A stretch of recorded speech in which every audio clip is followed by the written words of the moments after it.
Hi everyone, good morning.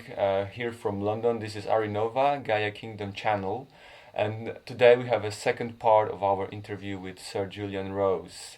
And this time we're going to talk about very important problem, a very important issue that really needs to be put out there, and really people don't talk about it enough. This is about introducing the 5G technology and all the aspects of it, of how dangerous it may potentially become to all of us, and what actually we should be doing about it. Because here on this channel, we're not only talking problems, we really talk solutions.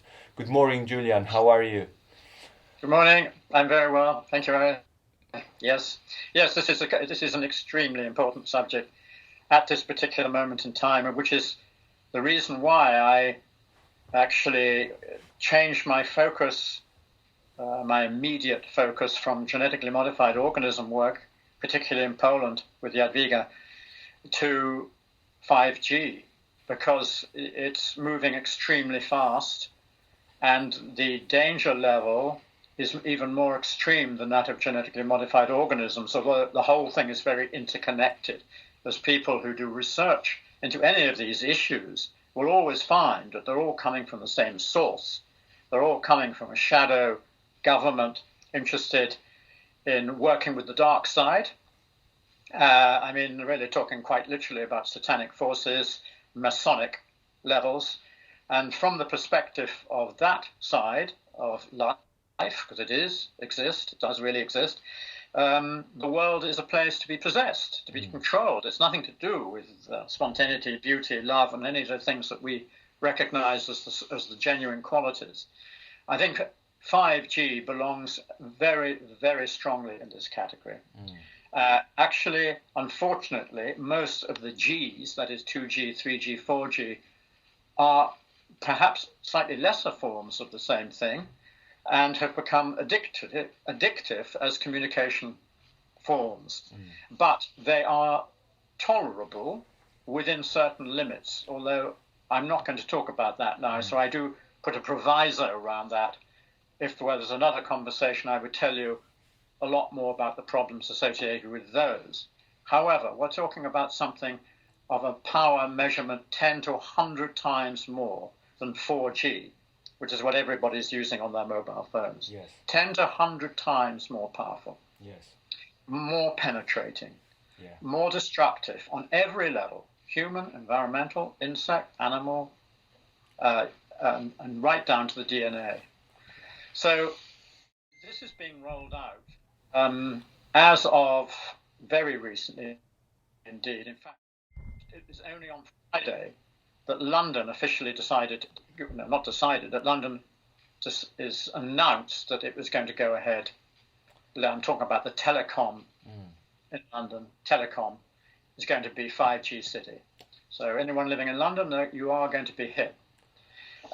Coventry, Birmingham, Manchester, Edinburgh, Glasgow, etc. All the major cities in England are going to be, as of very, very quickly, under this 5G wavelength. It's a microwave radiation form.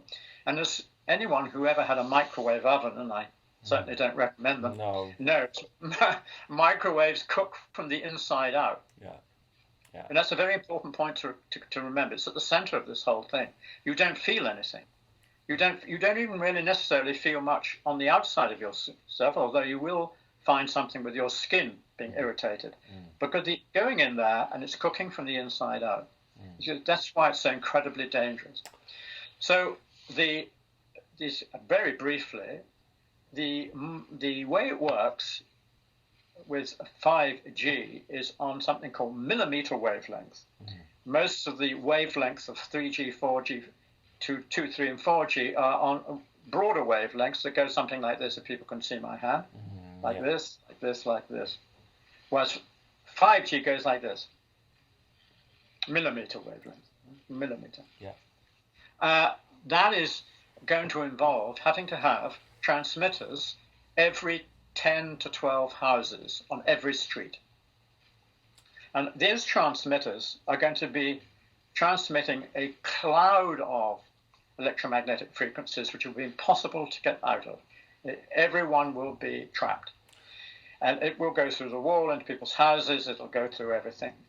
That process will take time.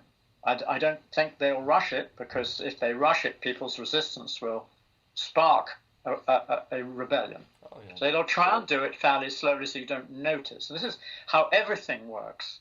Yeah. When you start understanding the system. They might hit it quite hard initially. They slow it right down.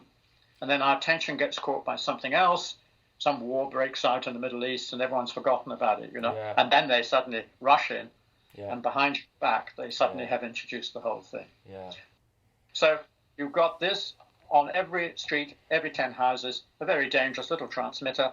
You'll see it. It'll appear on lampposts. It'll appear on trees, etc.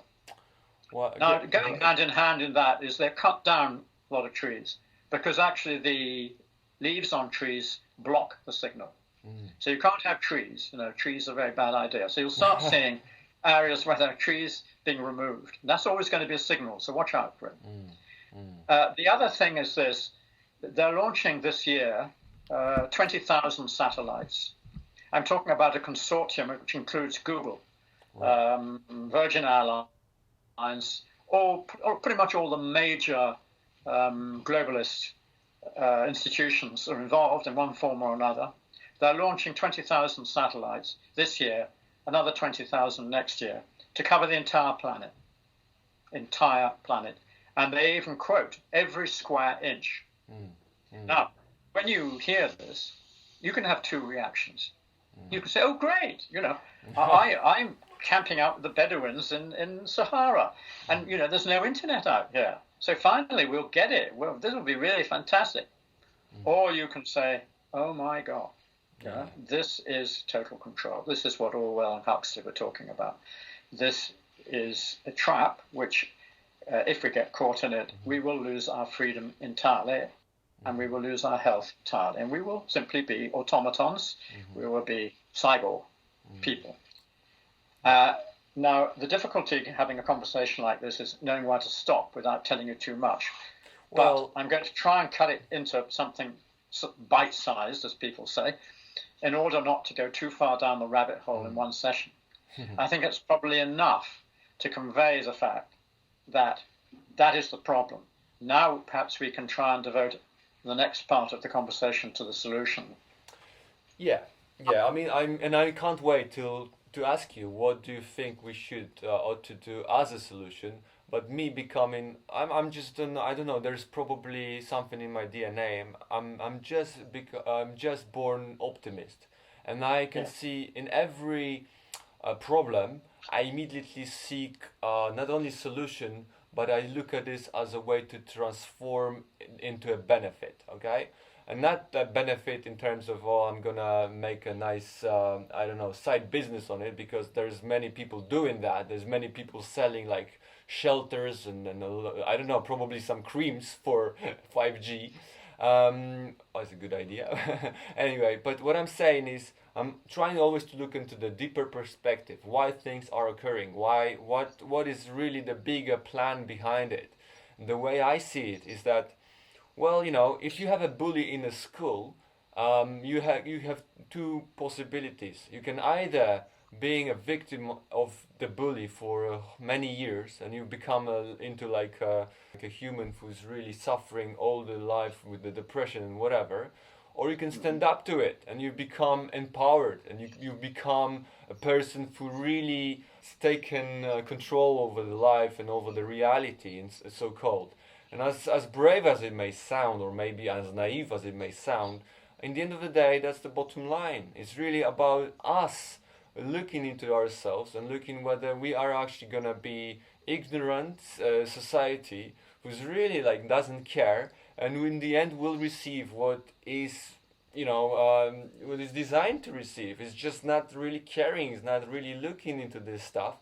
Or do we look into so deep to find out that yes, not only we are divine empowered entities, but if we join, and it's a big if, but if we join together, integrate, there's no way this kind of laws could be forced upon us. There's no way the so-called authorities would be dealing with this stuff on that basis. They do this because they can see lack of response, lack of grown-up response, lack of adult response. But anyway, that's the message we're spreading with the project of Gaia Kingdom. That's really what we really want to do. But from your point of view, Julian, I guess one point, yes, making this awareness, going out there with information. But then many people say, yeah, okay, I already know. What do you think you tell them? Well, I didn't quite catch that last sentence. Well, Could you say it what again? would you say to a person who already says, "Well, I know, we have a problem. They've been building a mast, 5G mast, and my neighbor's Okay. gone sick last week." What do you tell this person? It's very difficult because people have to discover that they can take action, as you rightly pointed out yourself just now, whatever the level of the problem which is afflicting them. And if someone says they see a mast going up, whatever it is, and they know about it, but they ignore it because they're too busy or because they're frightened or because whatever it is, this is no way to go in any aspect of your life, regardless of something which is as penetrating and dangerous as that is. If there's an army outside your door and they're coming in to shoot you, well, you're going to take some sort of reaction, surely, because your basic instinct is to survive. Now, if you start from the basic survival instinct, which is going to be necessary with this, because already back in the 1960s, the American military was developing these silent weapons for quiet wars. They said we won't really need atomic bombs or missiles in the future. We'll be able to do this all subliminally, without anyone knowing or smelling or seeing it. You see, now that's where the whole thing becomes on another dimension. So if they're going to use other dimensions to attack us, we have to use other dimensions to defend ourselves. And actually, let us always talk about the planet, not just ourselves, because we are interconnected with nature in every respect. Yeah. So when we're talking, we should always remember that we're utterly dependent on and we're nourished by the forces of nature. So don't just say ourselves. It makes you feel as though you're not. It's a very dangerous trap.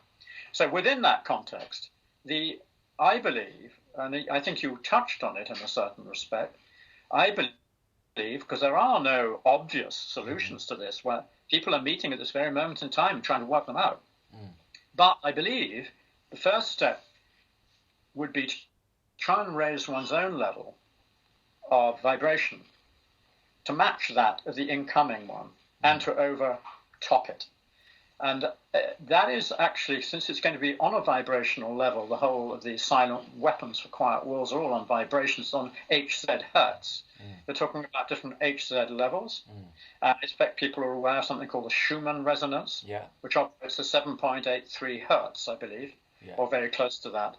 That's the natural level. That's nature, 7.83 hertz. That's what's covering the planet. That's what's keeping everything equal, keeping the equilibrium of natural life going. This stuff's coming in at a frequency not so different from that, which is why these people are incredibly clever. Let's not deny it. They are, in a way, geniuses. No one does. So they come in very close to that 7.8, come in above or below it, whatever it is. So that penetrates into the brain. And they can start putting thoughts into your brain which you think are yours. You have to be very aware that all these levels are now out there all the time. So we have to get right back into our own deeper thinking process. Once we raise the level of awareness through that process, we will also be drawing in protective forces, universal forces, who are aware of what's going on. Believe me, they surely are. And they will enable us to have a sort of aura, which you won't necessarily be able to see, but you'll certainly feel it, which will mean that we can survive under these conditions to a degree, which unfortunately people who don't do this or who refuse to do it or who turn away will not. They are going to be in very serious trouble. So that is probably on the first level what every individual can do for themselves. The second level is join together with others who are aware of this problem now and come together, especially at the community level, and work out a plan for confronting your local authority. Your local authority is giving permission for this, and it's illegal. It's illegal under all terms of the law. It's breaking the Nuremberg Code. It's breaking all the international conventions against environmental modification of weapons. It's breaking the principle of best practice in every industry. So it is entirely illegal, and it's hard to absorb this, government-backed illegal. Yes, that's the way the world is going. Yeah. So once you know this, you can try and use the law to block it, because it's been successful. It's being successful quite a lot in America now. Mm-hmm. And it's already being successful in Totnes, in Glastonbury, in Exeter, I believe, and a number of different places in England, where the local authority has refused permission for these little transmission boxes to be put up. Yeah. And the activists involved, are demanding a moratorium until the science shows that it's safe, genuine science, not fake science. Absolutely. So that is the second stage. Get together. This is really important, people. I can't overemphasize this, because we are living in a selfish world. We're living in a selfish world. Most people are concerned, me, me, me. Yeah. That's why they all go around with their mobile phones taking photographs of themselves. And they cannot get away from constantly putting it out of their pocket and looking at it and reading messages. This is a massive trap for mankind. As long as that continues, we're finished. This is about dropping that and getting out with people who care and who are becoming aware, made themselves aware. There's lots of stuff on the internet. There's no excuse for not being aware of all the stuff I'm talking about. Getting together and saying, right, we're going to stop this in our community, some way or other. And you will find there'll be lawyers there. There'll be people who know how to grow food. There'll be people who have all these skills, and you'll be amazed at the amount of talent there is, and you will stop it. Absolutely. That is the full story. Absolutely.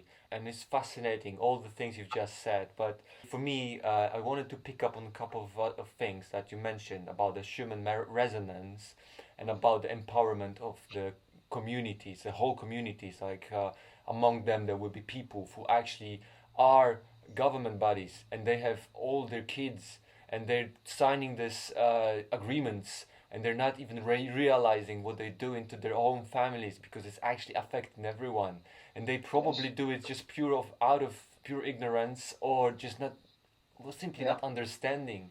So once you do understand, you really kind of, and for the shadow part, they're really afraid of that, because once we do really fully understand, they're really running out of the leverage against us. For me, what they're doing is actually a clear sign of desperation, because that's human resonance, which is the natural frequency that comes from the earth, and it's actually been raising ever since, and they're doing a lot of studies about it. But it's really important to mention that for people who want to escape, is get out from the city, go to the nature, take off your shoes, connect with the ground, take into this, and let the energy flow through you, and that's massively empowering experience. And then just a reminder that you are one with the whole of the creation, especially with our earth. So what we are here to do with this project, and I'm so thankful that Julian, you're so bravely talking about it, because there's too much fear about it, and there's too much confusion, and there's little solution talks. There are solutions, and I see them very clearly. One of them also is that once people realize that all the authorities behind there, they're not here to support us, they're actually against us.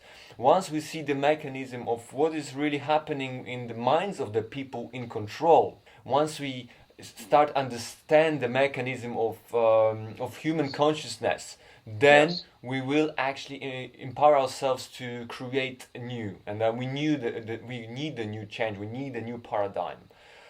Exactly. I'm having a lot of talks with my friends from different types of Europe, parts of Europe, and there's so much talking about new paradigm. I would love to encourage you on this channel. There's going to be very inspiring conversation with my friend Björn, and he's going to be doing a lecture on the 3rd of November, where Julian is also going to be invited. We're going to be talk about the condition of agriculture, of the ecological aspects of the food and organic eating, but also it's just everything connects to the paradigm shift, and Yes, as it does. funny as Yes, it it did. sounds. Hmm. Yeah, and the point I think we can add to this is that the people who fall back on these sort of weapons, weapons of mass destruction, are actually completely empty. It's a fear-based symptom. Yeah. They are the ones who are truly afraid. So, and actually, they're extremely weak. We have, once the light lights up in us, we are far more powerful than any of those people who make us feel frightened. Yeah. But they use every possible mind control type propaganda technique via government, via everybody, to try and make us feel small and then big. Yeah. But it's all a lie. It is, absolutely. If once we've got the message, this new paradigm, we'll see them rushing to the far ends of the universe to try and escape. Yeah.